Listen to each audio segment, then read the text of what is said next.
I can't find it here anywhere, but I have a hard time separating fact from fiction.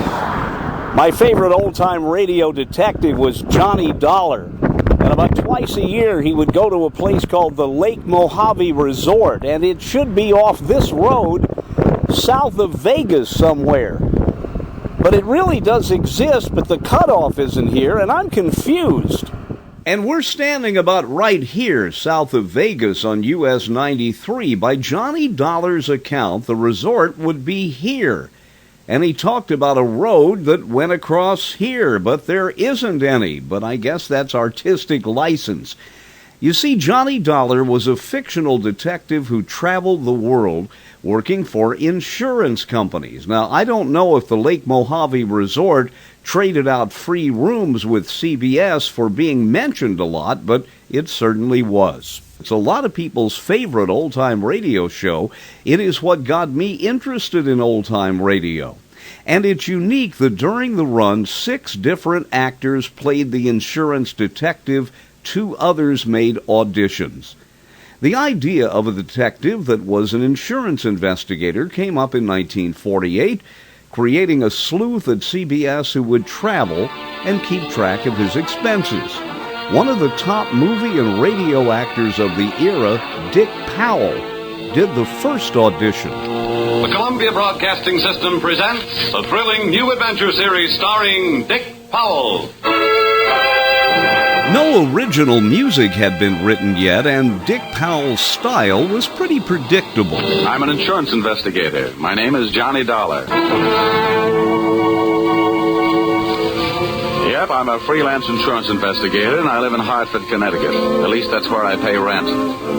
My work sees to it that I really live anywhere, except at home. But Dick Powell took on another assignment, and veteran radio actor Charles Russell became the first Johnny Dollar. Expense account item 1. Fare on night train Hartford to New York, $3.80. Expense account item 2. $1.80. Taxi to Lower Manhattan the following morning. After 2 seasons with Charles Russell, a respected movie star took over. Expense account submitted by Special Investigator Johnny Dollar to Home Office, Washingtonian Life Insurance Company, Hartford, Connecticut. Then after 2 seasons with Edmund O'Brien, movie star John Lund took over. Expense account item 4, $2.25. Long distance phone call to Hartford. All clear here. Her story checks out about living in New York. Well, we better go on with it then. CBS then decided to revamp the show. Gerald Moore was asked to audition. From Hollywood, it's time now for Gerald Moore as Johnny Dollar. Al Harper at Corinthian, Johnny. You remember the Trans-Pacific Import-Export Office? Yeah, I sent flowers to the widow. Yeah. You still want to crack at it? No, but I will.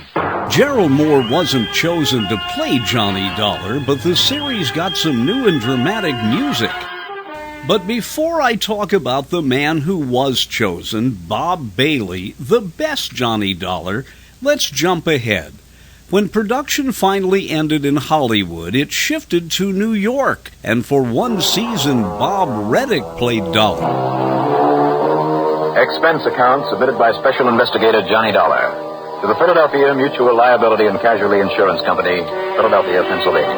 The final actor to play Johnny Dollar was Mandel Kramer. Many say he was the second best Johnny. The CBS Radio Network brings you Mandel Kramer and the exciting adventures of the man with the action-packed expense account. America's fabulous freelance insurance investigator, yours truly, Johnny Dollar. But I think the best Johnny Dollar was actor Bob Bailey. He played the role for 6 years, hundreds and hundreds of episodes. He was a softer Johnny Dollar with a real heart.